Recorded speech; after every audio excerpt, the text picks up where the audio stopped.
आज हम डिस्कशन करेंगे क्रोमोसोम के ऊपर, ठीक है। क्रोमोसोम आपने पढ़ा है बच्चों,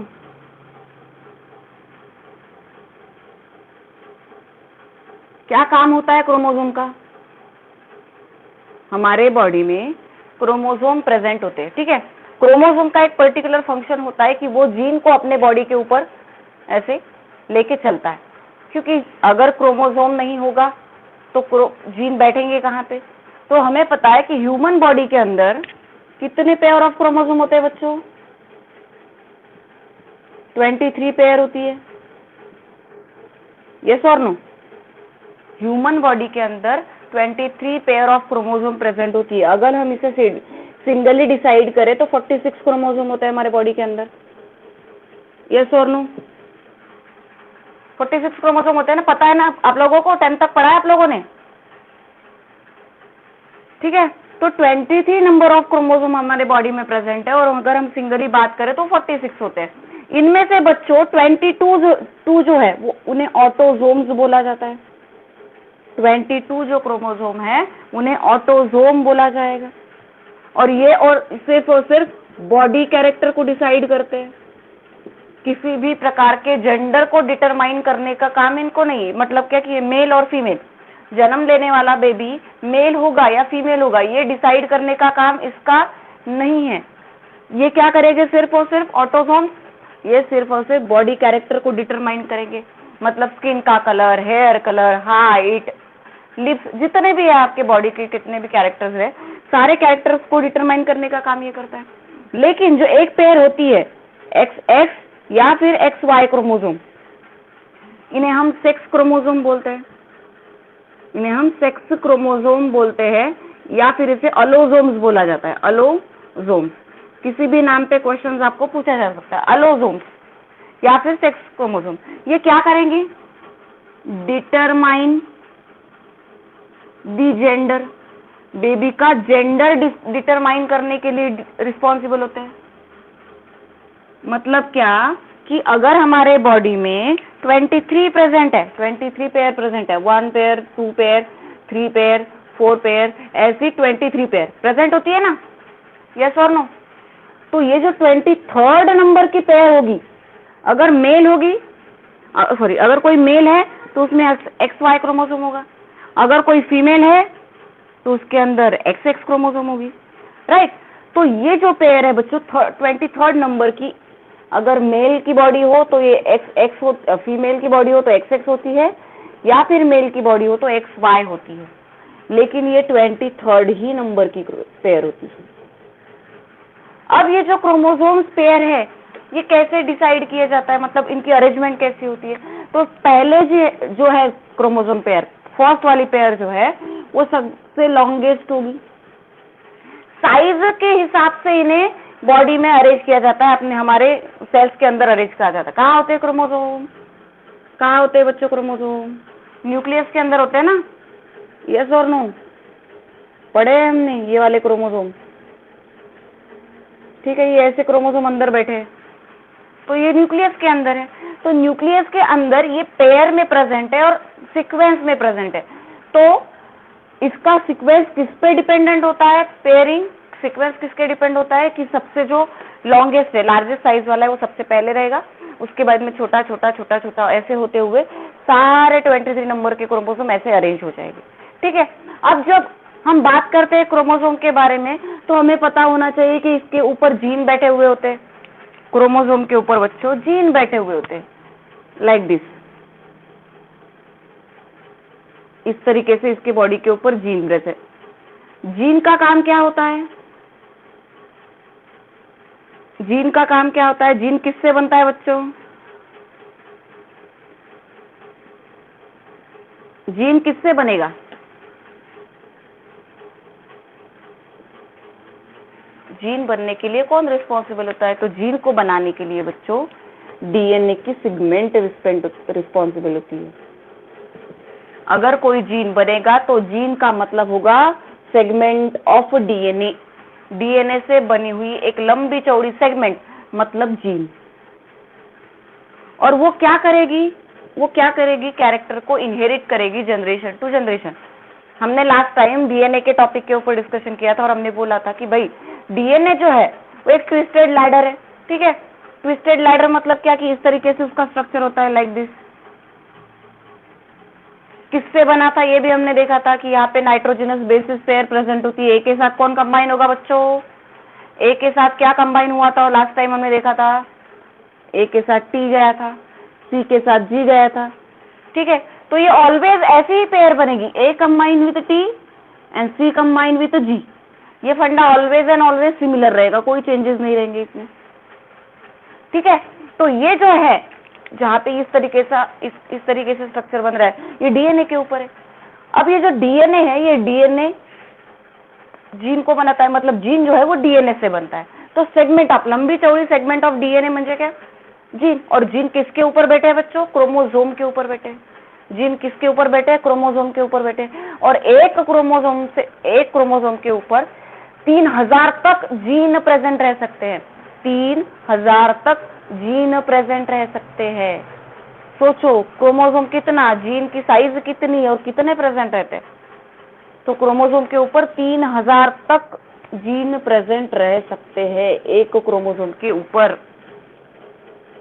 और हर एक जीन का काम होता है कैरेक्टर को एक्सप्रेस करना। मेरे बॉडी के अंदर एक ही कैरेक्टर है क्या? मेरे बॉडी के अंदर एक ही ऑर्गन है क्या? नहीं। तो हर कैरेक्टर को, हर बॉडी ऑर्गन को, हर चीज को डिफाइन करने के लिए, एक्सप्रेस करने के लिए नेक्स्ट जनरेशन में जीन प्रेजेंट होता है क्रोमोसोम के ऊपर। अब मम्मा से हाफ और पापा से हाफ, ये फंडा आपको पता है ना। अगर हम क्रॉस के लिए एक्स मतलब क्या रहे? फीमेल, ठीक है। और यहाँ पे हम लेते हैं मेल XY। तो यहाँ पे प्रोजेनी बनने के चांसेस कितने हैं? एक्स गमीट निकाला हमने, यहाँ पे एक्स गमीट निकाला, यहाँ पे क्या निकलेगी? एक्स। ये पढ़ा है ना आप लोगों ने 10 तक? यस और नो? हो की नाही? सांगा पटापट। हे शिकल्यात का 10वी पर्यंत? ठीक है। तो फीमेल के अंदर एक्स प्रेजेंट है, मतलब 2 गमीट निकाल लिए हमने। मेल के अंदर XY प्रेजेंट है, तो हमने 2 गमीट XY निकाल लिए। अब इसका क्रॉसिंग होने के बाद में बच्चों, लाइक दिस, इसका क्रॉसिंग करने के बाद में हमें जो प्रोजेनी मिलेगी वो कौन सी होगी? XX XY। इसके बाद में नेक्स्ट क्रॉस करो, XX और XY। ऐसी प्रोजेनी मिलती है ना? 12th में डिटेलिंग में पढ़ेंगे इसको। ऐसी प्रोजेनी मिलती है ना हमें? यस और नो? इस X ने पहले उन 2 XY को क्रॉस किया, फिर दूसरे वाले X ने फिर उन दोनों को क्रॉस किया, तो मिलने वाली progeny XX XY XX XY ऐसी बनी। यस और नो? यस और नो? ठीक है। अब देखो बच्चों, ये जो प्रोजेनी बनी इसमें 50% चांसेस मेल बनने के, डॉटर बनने, सन बनने के, और 50% चांसेस डॉटर बनने के। 50-50% चांसेस होते हैं ना। अब ये जो 50-50% चांसेस है, हम बोलते हैं हर बार लेडी को ब्लेम किया जाता है कि यार बेटी ही जन्म ले रही है, बेटी ही जन्म ले रही है, बेटी ही जन्म ले रही है, ये तो कलमुई है, ऐसे बोलते हैं ना। पुराने लोग बोलते थे ना ऐसे। अगर बेटी को जन्म दे दिया तो पहले ऐसे पुराने लोग बोलते थे कि इसके माँ के अंदर कुछ फॉल्ट होगा, इसीलिए बेटियों को जन्म दे रही है। बोला जाता था या नहीं जाता था? यस और नो? तो बच्चों, बेटा होगा या बेटी होगी ये डिसाइड करने वाले फीमेल नहीं होते, क्योंकि फीमेल के अंदर एक ही प्रकार के क्रोमोसोम प्रेजेंट होते हैं जिसे हम XX क्रोमोसोम बोलते हैं। यस, फीमेल के अंदर एक ही प्रकार के क्रोमोसोम है जिसे हम XX क्रोमोसोम बोलते हैं। लेकिन मेल के अंदर X और Y क्रोमोसोम है। जब X और Y कंबाइन होगा, फीमेल का X और मेल का Y कंबाइन होगा, तभी तो सन मतलब मेल का जन्म होगा। तो आने वाले जो गमीट्स है वो कहाँ से आएंगे? फीमेल के बॉडी से आएंगे या मेल के बॉडी से आएंगे? क्योंकि फीमेल तो एक ही तरीके के गमीट्स बना रही है। फीमेल के बॉडी में तो X ही है, वो कुछ नहीं देने वाली। सेपरेशन मतलब कोई मॉडिफाइड तो वो देने वाली नहीं है। भगवान ने जिसके बॉडी में जो डाला वही वो प्रोड्यूस करेगा। तो फीमेल के बॉडी में तो X ही है, तो वो X ही देगी। लेकिन मेल के बॉडी में XY होते हैं। तो आने वाला X आएगा या Y आएगा, ये डिसाइड करने वाले हम कौन होते हैं? ठीक है ना। मेल भी डिसाइड कर सकते हैं क्योंकि उनके बॉडी में प्रेजेंट है, लेकिन कोई स्पर्म उठा के ऐसा नहीं बोल सकते कि भाई ये स्पर्म X प्रोड्यूस करेगा, Y प्रोड्यूस करेगा, तो जाओ Y को निकालो और इससे मेट करा दो। ऐसा भी नहीं किया जा सकता। ना यहाँ पे मेल का दोष है ना किसी फीमेल का दोष है। जब मेटिंग का टाइम, फीमेल का तो बिल्कुल ही नहीं होता क्योंकि उसके पास एक ही प्रकार के गैमेट्स होते हैं, वो एक्स, लेकिन मेल के पास एक्स और वाई होते हैं। तो जेंडर डिसाइड करने के लिए मेल में से जो एक्स या वाई आएगा वो जेंडर डिसाइड करेगा कि लड़की बनेगी या लड़का बनेगा। यस और नो? यस और नो? समझ में आया मैंने क्या बोला बच्चों? ठीक है। अब ये जो क्रोमोसोम बन रहे हैं, ये क्रोमोसोम हमने क्या बोला था यहाँ पे, एक्स और एक्स वाई, ये जो क्रोमोसोम पेयर होती है कैरेक्टर को नहीं, सिर्फ और सिर्फ जेंडर को डिसाइड करेगी। तो इसने जेंडर डिसाइड कर लिया, लड़का है या लड़की है, लेकिन जेंडर के अलावा भी कैरेक्टर्स हमारे बॉडी में होते हैं। तो उन्हें डिसाइड करने के लिए बच्चों क्या होता है बॉडी के अंदर, ऑटोजोम्स प्रेजेंट होते हैं। क्या होते हैं? ऑटोजोम्स प्रेजेंट होते हैं। देखो अब ये जीन यहाँ पे प्रेजेंट है और जीन पेयर को मेंशन करने के लिए हर बार जीन को एक्सप्रेस करने के लिए क्या प्रेजेंट होता है बॉडी के अंदर? अगर मैं किसी जीन को डिनोट करूं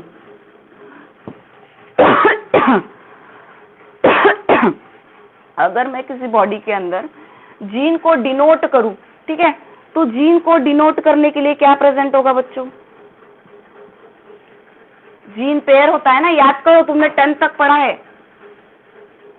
क्या पढ़ा है? अलील्स। क्या डेफिनेशन देखी थी तुमने अलील्स की? अलील्स की क्या डेफिनेशन देखी थी, याद करो। 2 और मोर, पढ़ा था क्या अलील्स को हम लोगों ने? 2 or more alternative form of a gene which occupy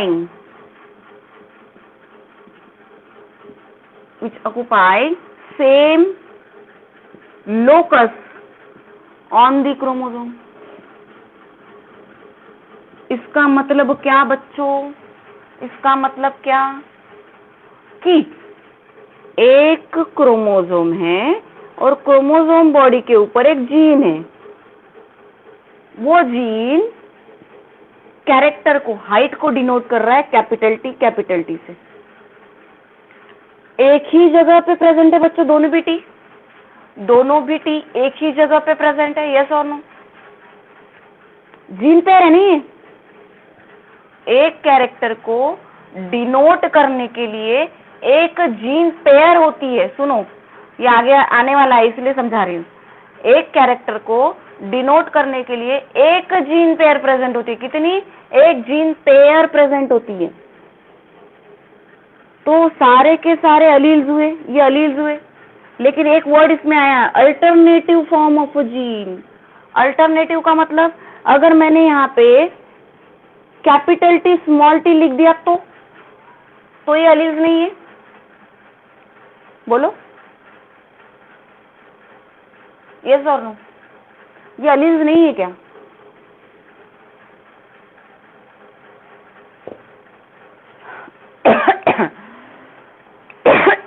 बोलो, ये अलील्स है या नहीं है? कैपिटल टी स्मॉल टी, ये भी तो हाइट को शो कर रहा है ना, टॉलनेस को। पढ़ा है तुम लोगों ने? याद करो, याद करो, 10th में पढ़ा है तुम लोगों ने? यस और नो? डायहाइब्रिड, मोनोहाइब्रिड, क्रॉस के डेफिनेशंस पढ़े हैं ना तुम लोगों ने? फिर भूल गए? भूल गए सारा? 10th की एग्जाम नहीं हुई तो सब भूल गए बच्चों। ये भी अलील्स है, ये भी अलील्स है। इसके ऊपर पूरा चैप्टर है तुम लोगों को, एक इनहेरिटेंस एंड वेरिएशन, और बहुत बड़ा चैप्टर है जिसपे सबसे ज्यादा क्वेश्चन पूछे जाते हैं। तो सुन लो, ये जो जीन क्रोमोसोम के ऊपर प्रेजेंट है वो एक जीन पेयर से डिनोट होता है। फॉर एग्जांपल कैपिटल टी रहे, स्मॉल टी रहे, कैपिटल वाई रहे, स्मॉल वाई, ये सारे अलील्स है, ये सारे अलील्स है क्योंकि ये जीन पेयर है। लेकिन ये ऐसा भी रहे तो भी ये अलील्स है, ये ऐसा भी रहे तो भी ये अलील्स है, ये ऐसा भी रहे तो भी अलील्स है। अल्टरनेटिव फॉर्म ना, कैपिटल ए का अल्टरनेटिव फॉर्म क्या है? स्मॉल ए। कैपिटल टी का अल्टरनेटिव फॉर्म क्या है बच्चों? स्मॉल है, राइट ना? यस और नो? तो अगर इसके साथ इस तरीके से ये कैरेक्टर शो होता है तो भी इन्हें अलील ही बोला जाएगा, तो भी इन्हें अलील ही बोला जाएगा।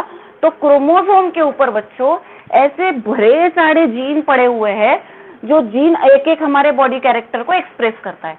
और वो जो जीन है, वो जीन किस तरीके से है, पेयर में प्रेजेंट है। ध्यान में रखना, जीन जो है, जीन के अंदर जीन पेयर प्रेजेंट होती है, पेयर में प्रेजेंट होते हैं। और वो होमोजाइगस भी हो सकते हैं या फिर हेटेरोजाइगस भी हो सकते हैं। What is mean by homozygous and what is mean by heterozygous?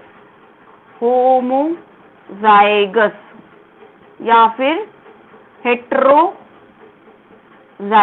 का मतलब क्या? होमो का मतलब बच्चों क्या होगा? होमो का मतलब सिमिलर होगा। होमो का मतलब क्या? सिमिलर। होमो का मतलब होता है सिमिलर। और हेट्रो का मतलब क्या बच्चों? डिसिमिलर। सीधी बात है, कुछ भी डिफिकल्ट नहीं है। होमो का मतलब जहां पे सिमिलर एलील्स है, हेट्रो का मतलब जहां पे डिसिमिलर एलील्स है। अब सिमिलर एलील का मतलब क्या? For example X X, Y Y, capital A, small a, small b, small c, ये सारे सिमिलर है ना। Pair X X similar, Y Y similar, capital A similar, small a similar. लेकिन हेट्रो मतलब क्या? Capital X, capital Y, small y, capital A, capital B, small b, capital C, small c. तो इसमें एक letter बड़ा है और एक छोटा है, एक कैपिटल लेटर है और एक स्मॉल लेटर है या नहीं है? है या नहीं है? यस और नो बच्चों? ठीक है। तो जहां पे आपको एक लेटर कैपिटल और एक लेटर स्मॉल, एक लेटर कैपिटल और एक लेटर स्मॉल, इसका मतलब क्या? वो डिसिमिलर है। दोनों डिसिमिलर है ना, एक छोटा एक बड़ा है। तो उस तरीके के एलील्स को हम बोलेंगे हेट्रोजाइगस। और होमोजाइगस किसे बोलेंगे? जहां पे सिमिलर एलील्स प्रेजेंट होते हैं। यस और नो? क्लियर है इतनी बात आप लोगों को? क्लियर है इतनी बात बच्चों? कोणाला काही डाउट है करे? चलो आगे बढ़ते हैं बच्चों। अब देखो, कुछ टर्मिनोलॉजीज हमें काम आने वाली है नेक्स्ट ईयर, मतलब जो आप अभी 12th में जाओगे तो सारी की सारी टर्मिनोलॉजीज हमें इंपॉर्टेंट है। तो पहले हम उसके बारे में थोड़ी सी इंफॉर्मेशन जान लेते कि क्या चाहिए भी हमें आगे पढ़ने के लिए। ठीक है। तो हम समझते हैं किसी कैरेक्टर को एक्सप्रेस करने के लिए एक कैरेक्टर होता है जो डोमिनेंट होता है, एक कैरेक्टर होता है जो डोमिनेंट होता है, और एक कैरेक्टर होता है जो रेसेसिव होता है। ठीक है, सुन लो मेरी बात। अगर मैं, आपने टॉल और डॉर्फ के बारे में सुना है ना? टॉल क्रॉस विद डॉर्फ, ये पढ़ा है आपने 10th में? यस और नो? ठीक है। टॉल को हमने डोमिनेंट बोला था और डॉर्फ को हमने रेसेसिव बोला था। Dominant, recessive. अच्छा बताओ, किसे डोमिनेंट, क्यों डोमिनेंट बोला जाता है, कैसे डोमिनेंट बोला जाता है, क्यों बोले? किसी को डोमिनेंट या रेसेसिव क्यों बोलेंगे?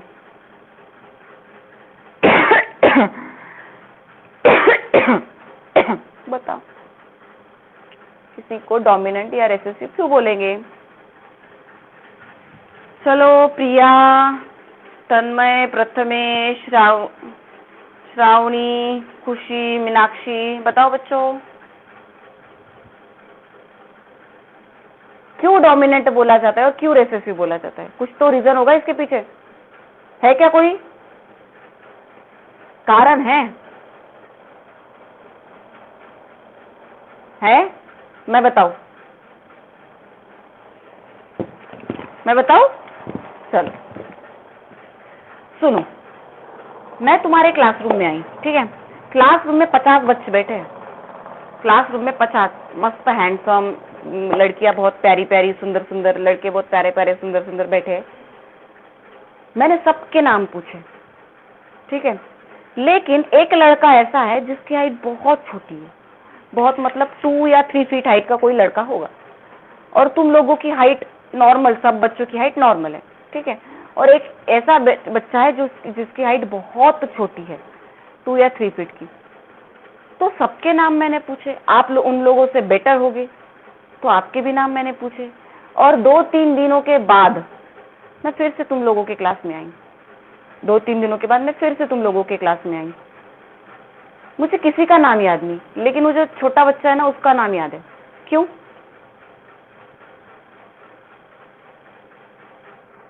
क्यों क्यों ऐसा होगा?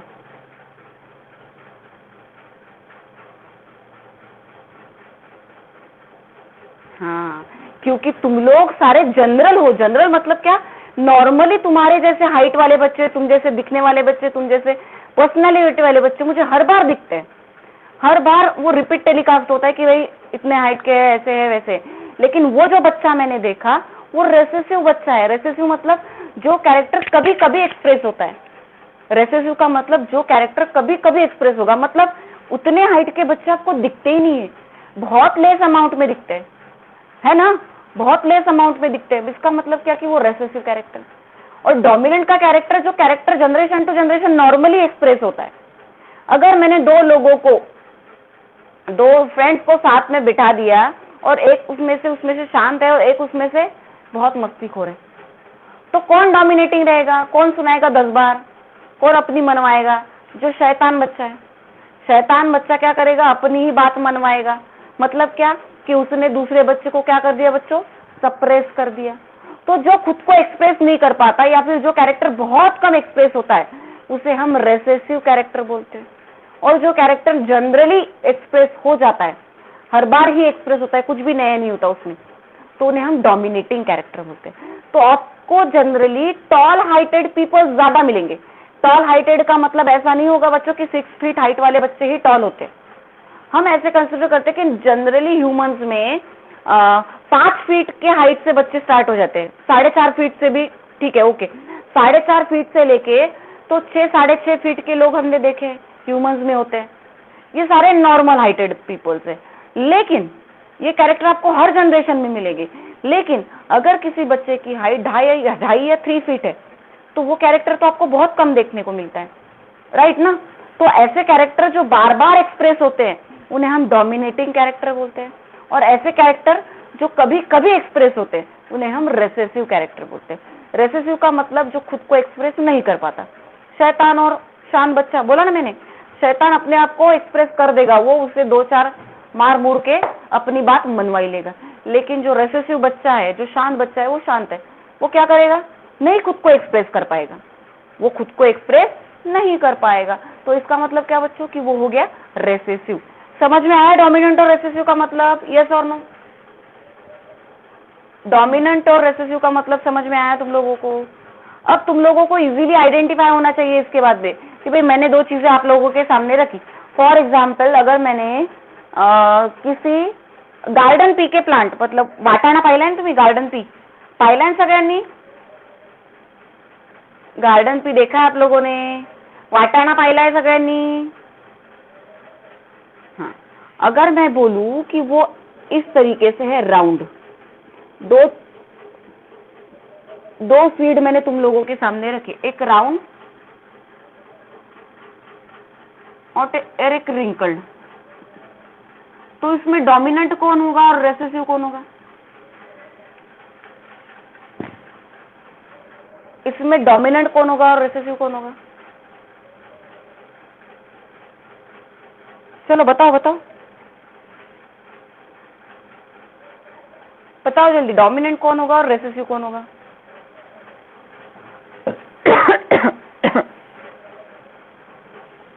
कैसे आइडेंटिफाई करोगे? तुम लोगों को अगर मैंने मार्केट में भेज दिया और बोला कि भाई तुमको बटाने लाना है, गार्डन पी लाना है खरीद के, ठीक है, अच्छा छोड़ो वो भी जाने दो, मैंने तुम लोगों को दे दिए सारे सीड्स, ये वाले, कौन से सेपरेट करोगे? मैंने तुम लोगों को सारे गार्डन पी के सीड दे दिए, वाटाणा मी तुम्हाला सगळ्यांना दिला, वाटाण्याचे दाणे सगळ्यांना दिले. आता त्या वाटाण्याच्या दाण्यातले 2ही प्रकारचे दाणे तिथे प्रेझेंट आहे, सीड तिथे प्रेझेंट आहे, कुठले सेपरेट कराल? किसमें से किसको बाहर निकालोगे?